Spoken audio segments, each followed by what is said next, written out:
राज्याचे संस्थापक छत्रपती शिवराय, धर्मवीर शंभूराजे आणि क्रांतीसूर्य अण्णासाहेब जावळे पाटील यांना प्रथम मानाचा मुद्रा. आज या मराठा आरक्षण राज्यव्यापी मंथन परिषदेसाठी सर्व महाराष्ट्रातून उपस्थित असलेले सर्व मर्द मावळ्यांचे या ठिकाणी सर्वप्रथम मी स्वागत करतो. आणि या ठिकाणी खरंच मराठा समाजाच्या आरक्षणाच्या नावाखाली कशी मारली जाते त्यांनी सविस्तर आपल्याला या माध्यमातून त्यांनी आपल्याला समजावून सांगितलं. ते आमचे राजेंद्र दाते पाटील आजपर्यंत आपल्या समाजाचं कसं कसं वाटोळं केलं ते आपल्या आता डोक्यात बसलं असेल, म्हणून त्यांचं मनापासून मी राजेंद्र दाते पाटलाचा आभार मानतो, या ठिकाणी व्यक्त करतो. आणि ज्यांनी ठोक मोर्चा असूनही तर गेली 40 वर्ष झाला अखिल भारतीय छावा संघटनेच्या माध्यमातून अण्णासाहेबांच्या नेतृत्वाखाली सुरुवात केली आणि अनेक आंदोलनं केली, अनेक वेळा अनेक केसेस त्यांच्या अंगावर झाल्या. ते आमचे रमेशजी केरे पाटील यांचं सुद्धा मनातून या ठिकाणी अभिनंदन करतो. आणि या अखिल भारतीय छावा संघटनेच्या प्रदेश अध्यक्षाच्या माध्यमातून एक मराठ्यांचं जाळं वादळ निर्माण करणारे आमचे प्रदेशाध्यक्ष पंजाबरावजी काळे यांचं सुद्धा या ठिकाणी अभिनंदन. आता ज्यांचं धाडशी भाषण आपण ऐकलं ते भीमासारखेच नाव सुद्धा भीमराव भाऊ मराठी आहेत, ओरिजिनल मराठी आहेत. भीमाची ताकद त्यांच्या अंगामध्ये आहे. ते आमचे भीमराव भाऊ मराठी. आमच्या सोबत आलेले सर्व जिल्हाध्यक्ष, सर्व पदाधिकारी, खरं तर सर्वांना भूक लागलेली आहे. हा 2 दिवसांमध्ये कार्यक्रम आपण आयोजित केलेला आहे, काल आणि आजच आजचा दिवस.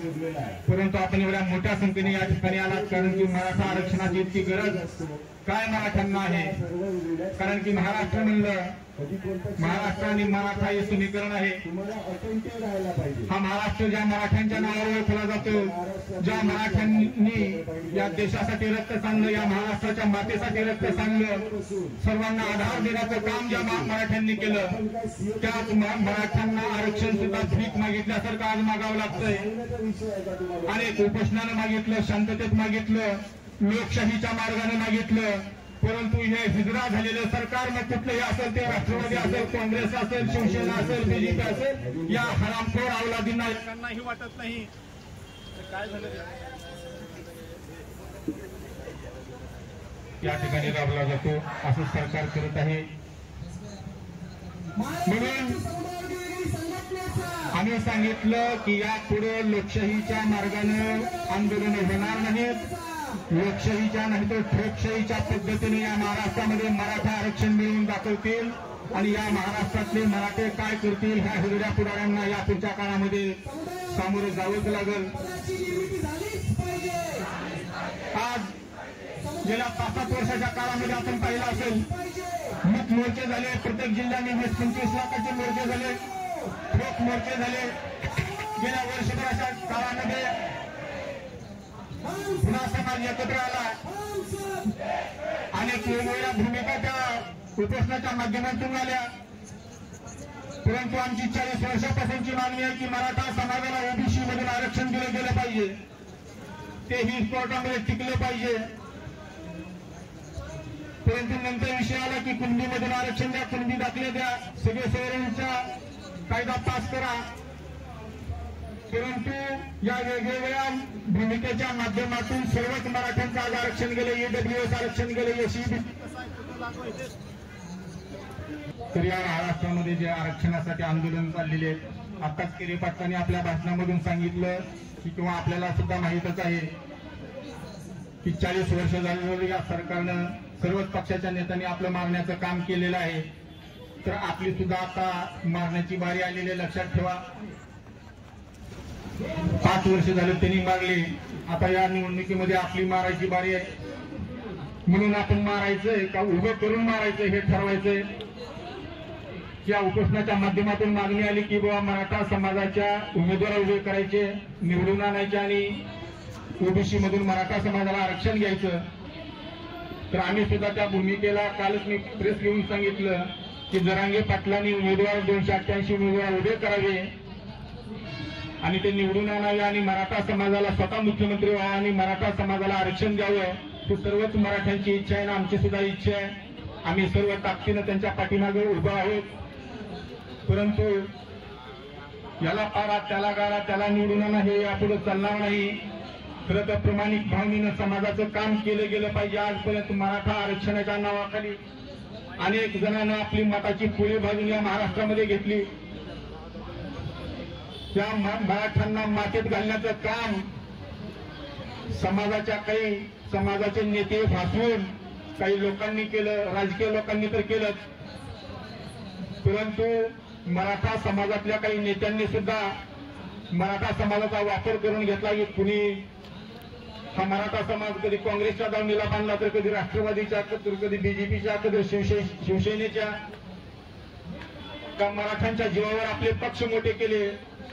परंतु मराठ्यांच्या मुलांच्या लेकराकडे कधीही बघितलं नाही. आत्महत्या करा, मरून जावा, बलिदान द्या. आणि इतके बलिदान आत्महत्या जास्तीत जास्त मराठवाड्यामध्ये होतात. परंतु मुंबईमधून निर्णय घेतले जातात. फक्त एकनाथ शिंदेने म्हणायचं की मी मर्द मराठा आहे, मी दिलेला शब्द पाळतो. काय शब्द पाळतात? ज्यावेळेस त्यांनी पुरापुरी केली आणि मुख्यमंत्री झालं त्यावेळेस पहिल्यांदा पाठिंबा मी दिलेला आहे. परंतु एकदा निवडून झालं, मुख्यमंत्री आले, मग मराठे गोरगरीब वाऱ्यावर सोडले का? म्हणून या काहीच लोकांनी, मग ते शरद पवार असतील, विलासराव देशमुख असतील, पृथ्वीराज चव्हाण असतील, नारायण राणे असतील, जे जे या महाराष्ट्रामध्ये मुख्यमंत्री झाले त्या हरामखोरांनी फक्त मराठ्यांचा वापर कंडमसारखा करून घेतला. वापरायचं तसं वापरायचं, फेकून द्यायचं. म्हणून ह्या अवलादींना धडा शिकायचा असेल तर तुम्हाला सर्वांना आता एकत्र यावं लागणार आहे. केवळ बैठका उपोषण घेऊन नाही, तर पुढच्या काळामध्ये जर खरंच आरक्षण नाही दिलं तर आपल्याला नक्षलवादी बनून या हरामखोर या मुंबईमध्ये बसून, एशी मध्ये बसून आपल्याला दिशी पहिला लावला येत ना, तर या अवलादींना गटारीत घालून जर आता निवडणुकीच्या वेळेस आपल्या दरवाजात येणारच आहेत. म्हणून गटारी सुद्धा रस्ते नसल्यामुळे रोडवरच पाणी, त्या गटारामध्ये गोळसू मारा. मग ते ह्या पक्षाचा आहे का आपला आहे का कुठला बघू नका. या राजकारणाला जात नसते. म्हणून आम्ही 2-3 ठराव घेतले की जोपर्यंत मराठा समाजाला ओबीसी मधून आरक्षण मिळणार नाही तोपर्यंत ईडब्ल्यूएस आमचं आरक्षण परत चालू करा. मराठवाड्यासाठी स्वतंत्र क्रांतीसूर्य अण्णासाहेब जावळे पाटील मराठवाडा सर्वांगीण विकास महामंडळ चालू करा. आपण मागणी घेतली की मराठवाड्यामध्ये पाऊस नाही, पश्चिम महाराष्ट्राचं थोडं बरं आहे, विदर्भामध्ये मराठा समाजाला आरक्षण आहे, कोकणामध्ये आहे. परंतु सर्वात जास्त आत्महत्या हे मराठवाड्यामध्ये आहेत. म्हणून एक स्वतंत्र महामंडळ जर केलं तर तेवढंच तरुण पोरांना एक उभं राहण्यासाठी उद्योगधंद्यामध्ये व्यवसायामध्ये आधार होईल. म्हणून क्रांतीसूर्य अण्णासाहेब जावळे पाटील या नावानं एक महामंडळ स्थापन करावं हे सुद्धा आम्ही सरकारकडे मागणी केलेली आहे आणि ती आपण करून घेणारच आहोत. दुसरी आणि तिसरी मागणी घेतली की शेतकऱ्यांचं संपूर्ण कर्जमाफ झालं पाहिजे, शेतकऱ्यांचं संपूर्ण वीज बिल माफ झालं पाहिजे.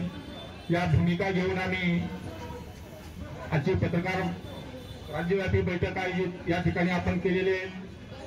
खरं तर आपण हे लढत असताना या ठिकाणी आलेले ओरिजिनल मर्द मावळे आहेत, यांनी सुद्धा थोडंसं लक्षात ठेवलं पाहिजे की आता निवडणुका आहेत. थोडंसं आपण सुद्धा व्यसनापासून, दारूपासून, यांच्या पोटीपासून लांब राहावा. पिली तर स्वतःची प्या. परंतु आज आपला समाज म्हणत असतो की आज मराठा समाजाला मुली सुद्धा कोण देत नाही. ही सत्य परिस्थिती आहे की 50-60% पोरं बिगर लग्नाचे फिरत आहेत. नोकरी नाही, आरक्षण नाही, शिक्षण घेऊन सुद्धा आत्महत्या करण्याची वेळ येत असेल. आमचं बाप कष्ट करून तो आत्महत्या करायला लागलेला आहे. म्हणून त्या म्हाताऱ्या आईबापांना आपण साथ द्या आणि ही लढाई आपली चालूच राहणार आहे. आपण अजून जिंकलेलो नाही. जोपर्यंत आपण जिंकणार नाही तोपर्यंत ही लढाई आपली चालू आहे. आज या ठिकाणी 50% मावळे इतर समाजाचे आहेत, कारण की 18 बिगर जातीतील मावळे की मराठ्यांना सुद्धा साथ देण्यासाठी ज्यांनी आम्हाला आरक्षण दिलं, परंतु त्या उपकाराची परतफेड करण्यासाठी जोपर्यंत मराठा समाजाला आरक्षण मिळणार नाही तोपर्यंत खांद्याला खांदा लावून आम्ही मराठा समाजासोबत आहेत म्हणणारे सर्वसामान्य 18 बिगर जातीतील मावळे सोबत आहेत. आता 2-4 मराठा समाजाच्या विरोधात कुत्री भोगत असतात, परंतु तो समाज नव्हे तर प्रत्येक समाजामध्ये असते, ती मराठा समाजामध्ये आहेत, इतर सुद्धा समाजामध्ये आहेत, की समाजामध्ये भांडण लावून आपलं कसं भागून घ्यायचं हे प्रयत्न करत असतात. परंतु मराठा समाजानं आजपर्यंत मोठ्या भावाची या महाराष्ट्रामध्ये भूमिका घेतली, सर्वांना आधार देण्याचं काम केलेलं आहे. म्हणून ही लढाई आपण आता सर्वांनी एकजुटीनं मिळून लढायची आहे. आपापल्यामध्ये वाद की काही लोक म्हणतात की जरांगे पाटलांनी तिकडे केलं की शरद पवारनं बसविलं, केरे पाटलांनी इकडे केलं की फडणवीसनं बसविलं, अजून कोणी बसलं की आपलं दरेकरनं बसविलं. म्हणजे आपापले होवे दावे थोडेसे बाजूला ठेवा, प्रामाणिक भावनेनं काम करायला शिका. आणि थोडे जरी आपले मावळे असले, इतके जरी आज या ठिकाणातून पेटून उठले तर या सरकारला घोडे लावल्याशिवाय, घोडे लावून आरक्षण मिळवल्याशिवाय आपण शांत राहायचं नाही, इतकंच या ठिकाणी मानतो. आणि खरं तर आपण सोयाबीनचे दिवस असताना एका दिवसात या ठिकाणी आपण आलात, पैसे नव्हते तरी कसे आलात मला माहिती नाही, परंतु आपण आलात त्याबद्दल आपण सर्वांचे मी आभार या ठिकाणी मानतो. आणि आपली दुसरा एक विषय होता की आपली फसवणूक कसं चाललेली आहे, की सरकारला आपण एक दुसरी भूमिका मांडली की मराठा विद्यार्थ्यांचे सर्व शैक्षणिक शुल्क माफ झाला पाहिजे. ही प्रमुख भूमिका आहे की आज सर्वात जास्त आत्महत्या शिक्षण घेतलेल्या पोरांच्या होत आहेत. म्हणून जी मराठा विद्यार्थ्यांची संपूर्ण फीस माफ झाली पाहिजे. आज जर एक परीक्षा द्यायची, तलाठ्याची द्यायची, अजून कुठली द्यायची, स्पर्धा परीक्षा द्यायची, मराठा विद्यार्थ्याला जर 2000 फीस असेल आरक्षण नसल्यामुळे, तर तेच आरक्षण असणाऱ्यांना 100 रुपयामध्ये परीक्षा देता येते. आज मराठा विद्यार्थ्याला आरक्षण नसल्यामुळे 30 वर्षापर्यंतच अर्ज करता येतो नोकरीसाठी, आणि ज्यांना आरक्षण आहे त्यांना 35-40 वर्षापर्यंत करता येतं.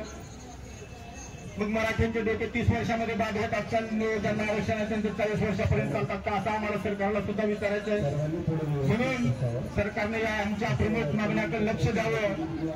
अन्यथा या येणाऱ्या काळामध्ये कुठल्याही पक्षातील असतील, ज्या खरं तर माझ्या मित्रांना आम्ही दोष देत नाही, परंतु या महाराष्ट्रामध्ये सर्वात जास्त वाटोळे मराठा समाजाचं करण्याचं काम केलं असेल तर त्या मराठ्यांच्या पुढाऱ्यांनी केलेलं आहे. जे खासदार असतील, आमदार असतील,